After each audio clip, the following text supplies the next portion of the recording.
করলে ভর্তা চাটনি খাওয়া লাগে দেখে কিচেনের প্রসেস দেখা যাচ্ছে। প্রথমে এই যে কল্যাটাকে এইভাবে ফ্রাই করে নিতে লাগবে।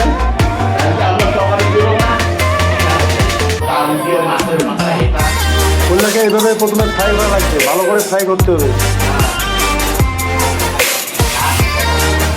দেখা দেখি প্রসেসটা কীভাবে করলে ভর্তার চাটনি বানাতে হয়। बहुत टेस्टी है, एक बार खाएगा तो बार बार खाने के लिए मन करेगा। पहले इसको ऐसा करके फ्राई करना चाहिए। এটা আমার নতুন রেসিপি, তৈরি করছে কল্যার চাটনি। কেউ খাবে হয়তো খাবে, নতুন রেসিপিটা তৈরি করতেছি। একটু ভালো করে দেখো, সময় লাগবে একটু।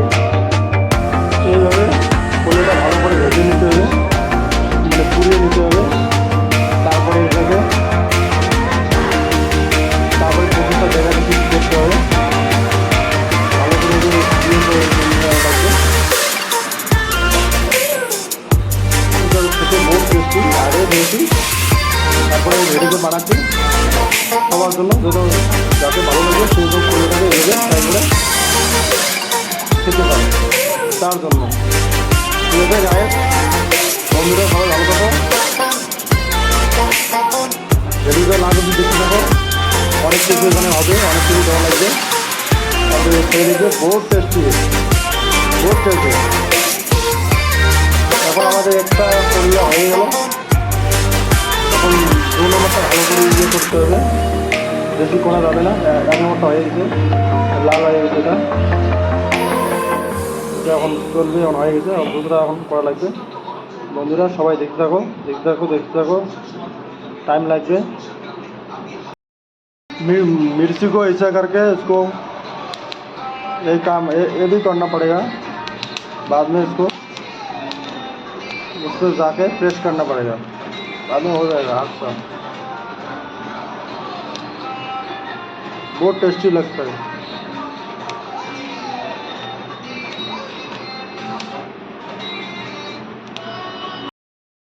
रेसिपीটা তৈরি হয়ে গেছে। রেসিপিটাকে ভালো করে তেল দিলাম, স্বাদ অনুসারে লবণটা দিয়ে দিলাম। এখন এই রেসিপিটাকে একটু হাত দিয়ে ভালো করে পেস্ট করতে হবে, মেখে নেওয়া লাগবে। মানে খুব মেহনত করলাম এই রেসিপিটা বানার জন্য, কিন্তু কমেন্ট করে সবাই বলো কীরকম হলো রেসিপিটা। এই যে আমার রেসিপি তৈরি,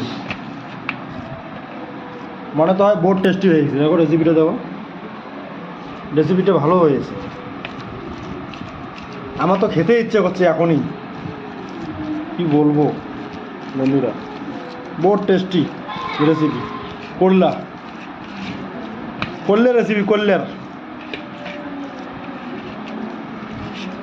कोल्ला लेके आया मार्केट से, उसका रेसिपी बना है, बहुत टेस्टी हुआ। बाद में बात बताता हूँ, ठीक है, रखता हूँ। Tata, bye bye.